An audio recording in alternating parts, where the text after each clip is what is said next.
Welcome, here I've got VIVAX Point X503 and I'm gonna show you how to change photo size in the camera app at this device. So let's start by tapping on the camera button here to open it, and for now we are in the standard photo mode.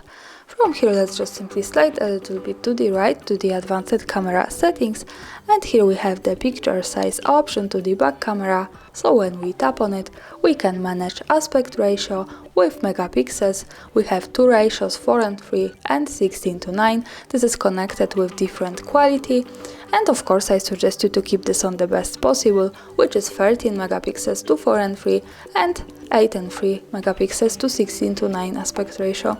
And this is how to use this. Thanks for watching, subscribe our channel and leave the thumbs up.